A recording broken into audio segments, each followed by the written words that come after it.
방송 시작하겠습니다. 2019년도 3월 24일이고요. 7시 32분이네요. 안녕하세요. 반갑습니다. 자, 오늘 뉴스 바로 들어갈게요. 무협 재선 앞둔 트럼프가 올 미 통상 압박 절정에 달할 듯. 아시겠지만은 올 10월 10월 맞나? 제가 알기로는 올 10월인가 재선이 있죠. 10월 일단 재선을 노릴 수밖에 없겠죠. 내년 재선을 노리는 트럼프 대통령이 미국 우선주의 통상 정책이 올해 절정에 달할 것으로 전망하고 있죠. 왜냐? 재선을 해야 되니까. 자기가 뱉은 말은 있고, 그러니까 이때까지 판은 다 벌려놨고 이제 수습을 해야 돼요. 수습을 해야 되는데 아직까지 중국도 마무리가 안 된 상태죠. 중국도 마무리 안 된 상태에서 EU와 일본까지도 건드리려고 하고 있는 상황이죠. 그래서 트럼프 대통령이 재선을 성공하려면 통상정책 성과를 내야 하기 때문에 요 부분에서 EU와 그다음에 일본도 건드리기 시작할 거고, 특히 멕시코, 캐나다 협정까지도 지금 일단 기승전에서 이제 전 단계고, 다음에 미일 및 미 EU 무역 협상에서 추진되고 내년에 성과 홍보에 나설 것으로 예상이 되고 있죠. 내년에는 미국 이익을 최우선으로 생각하는 통상정책 통해 고질적인 무역 불균형 해소, 자기가 얘기를 한 거죠. 얘기를 한 거고, 미국 산업 및 일자리를 지켜냈다고 홍보함으로써 재선을 노릴 가능성이 높다. 다들 아시는 부분이에요. 그리고 중국과의 무역 협상뿐만 아니라 향후 미국이 일본 및 유럽, 아까 말씀드린 대로 무역 협상도 계속적으로 나올 것 같아요. 이제는 트럼프가 조금 더 압박이 심해질 것 같아요. 그러면은 일단 중국은 꼬리 내렸고, 그러면 EU와 일본을 이제 건드릴 건데 얼마나 건드리냐.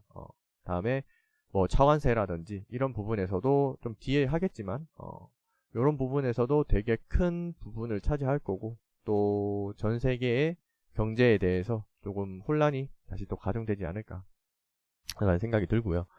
2018년도에 무역 적자 10년 만에 최대치 기록을 하고 있고, 그리고 이제 미국 올해도 무역 적자 축소를 최대 목표로 삼고 있죠. 전번에 제가 말씀드렸던 뉴스에서도 무역 적자 요거를 트럼프가 최우선적으로 생각을 하고 있어요. 그 다음에 무역 상대국에 대한 통상 압박 박차를 가할 것으로 내다보고 있죠. 올해는 재선을 좌우하는 미국 분수령이 될 것 같다. 통상 정책의 분수령이 될 것 같다고 공산이 크다고 얘기를 하고 있어요. 그리고 미국발 통상 조치가 무역에 미치는 단기적 영향뿐만 아니라 중장기적 생산 네트워크 변화 가능성이 대응 방향으로 마련되고 있죠. 일단 요 부분에서는 지금 아마도 한 3월 이번 주 같은 경우에는 협상이 어느 정도 마무리가 될 거고, 4월 초나 아니면 말쯤에는 그래도 정상회담이 열리지 않을까라는 생각도 들어요.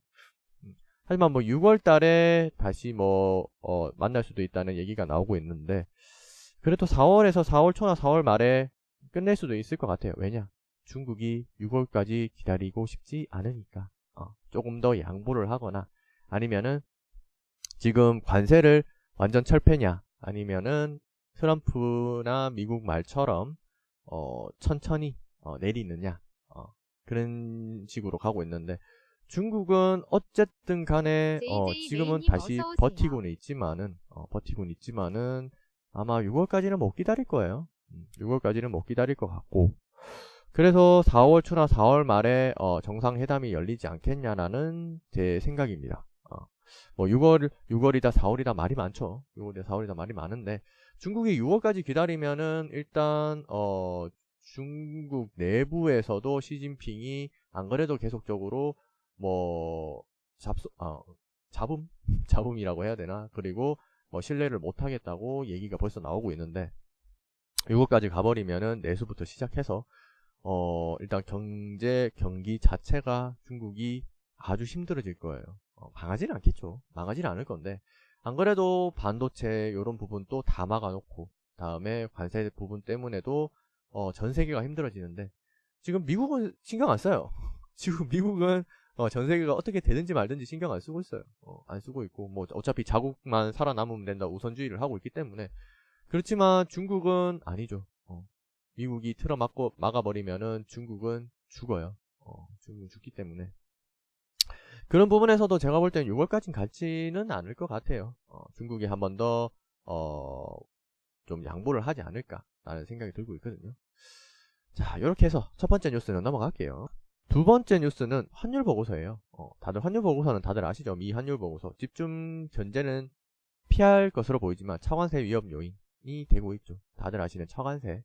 차관세 부분이 얼마나 중요하냐면은 일단 EU에서 독일에서 차의 관세를 부과하는 순간부터 안 그래도 지금 차에 대한 중국의 경기 둔화, 그다음에 전 세계 경기 둔화 때문에도 독일의 경제가 지금 많이 영향을 미치고 있어요. 그런데 이런 차관세까지 위협 제대로 들어가기 시작하면은 독일이 뭐 성장이 거의 여기 보시면 독일이 0.4포인트, 그다음에 일본이 0.5포인트, 우리도 한 0.2포인트 정도 하락이 돼요. 이만큼 자동차에 대한 GDP 비율이 되게 높아요. 전 세계가 높기 때문에 이런 관세를 25%만 부과를 해도 이렇게 떨어지는데 전 세계가 힘들어지겠죠. 경기 둔화나 아니면은 요런 GDP 하락이나 요런 부분이 있기 때문에 즉 우리 증시도 영향을 많이 미칠 거예요.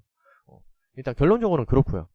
그래서 주요 대미 교육국들이 경상수지 및 자동차 수출 현황이라고 보고서에서는 한국이 경상수지 흑자, 대미 상품수지 흑자가 모두 줄었어요.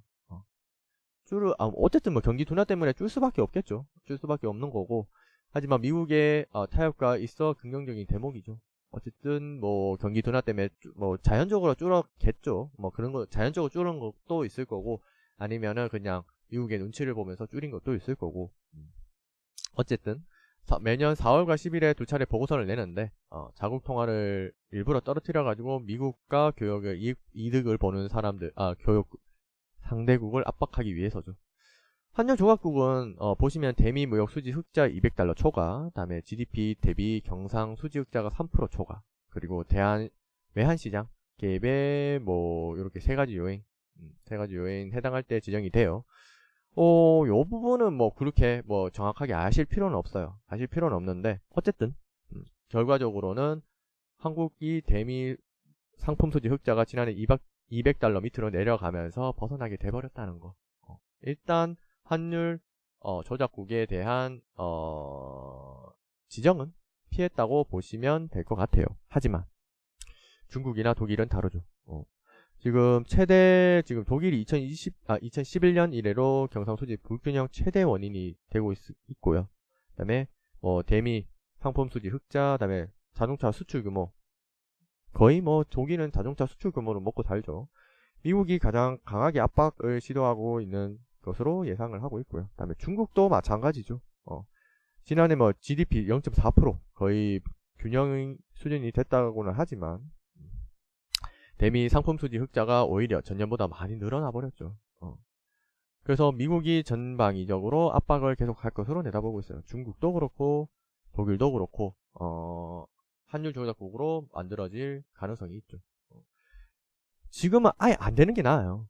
만약에 일단 환율 조작국으로 해는 순간에 경기는 더 나빠질 거고 전 세계의 경기는 더 어려워질 거예요. 그러면 우리 주식도 떨어지겠죠. 전부 다 그냥 우리나라의 모든 건 아니고 모든 건 아니지만은 전 세계에 있는 사람들의 그리고 뭐 글로벌 이벤트에 대해서 민감하게 반응을 하기 때문에 우리는 이런 거에 초점을 맞춰야 돼요. 그리고 이제 뭐 90일 이내에 고부가 관세 부과 여부도 대응할 방침으로 보고를 있죠.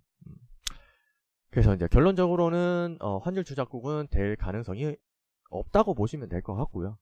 문제는 차관세에서는 아직까지 우리가 조금 조심해야 될 부분이 있다. 하지만 한미 FTA를 다시 조정했는데 그 부분은 그나마 좀 긍정적으로 보면서 좀 안 해주기를 관세 부과에 대해서 우리는 좀 빼주기를 바라는 수밖에 없을 것 같아요. 자, 이렇게 해서 오늘 두 가지 뉴스만 마무리하겠습니다.